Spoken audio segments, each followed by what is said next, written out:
Hello বন্ধুরা, তোমরা কেমন আছো? আশা করি তোমরা ভালো আছো। আমার শরীরটা ভালো নয়।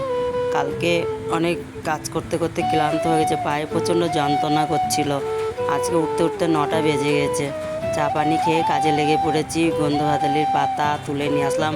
আজকে তোমাদের দেখাতে পারলাম না গন্ধভাতালির পাতা তুলানোটা। আজকে কোনো কিছু দেখাতে পারিনি। পুঁই শাকটাও তুলে নিয়ে এসেছিলাম, তাও দেখাতে পারিনি। তো গন্ধভাতালির পাতা দিয়ে বেসন দিয়ে ওটা বড়া করলাম। আর ঘরেই পটল কেনা ছিল ঘরে আগে, তো পটল ভাজাটা করলাম। আর ডাল করলাম মুগের ডাল দিয়ে। আর রান্না করলাম, ওই রান্না করেছি। আর থেকো আমাদের সাথেই। আমাদের ঘরে জল পড়ে সব বিছনা কাঁথা সব ভিজে যাচ্ছে। সকাল থেকে বৃষ্টি পড়ছে ফিসফিস করে। কাজ করতেও ভিজে ভিজে কাজ করতে হচ্ছে, কিছু তো করার নেই। আমার কপালে তো এই লেখা ছিল, আমার ভাগ্যে।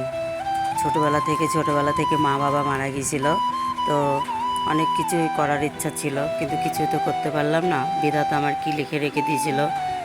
অনেক স্বপ্ন ছিল, কিন্তু কোনো স্বপ্নই আমার পূরণ হয়নি। জানি না আমার কপালে কি আছে। পাশেই তোমরা থেকো, সঙ্গেই থেকো। আর ভালো লাগলে কমেন্ট করে জানিও, আর একটা লাইক দিও। আজকে ভিডিওটা এখানেই শেষ করছি। আবার নতুন ভিডিও নিয়ে আবার আসবো। সঙ্গেই থেকো, কমেন্ট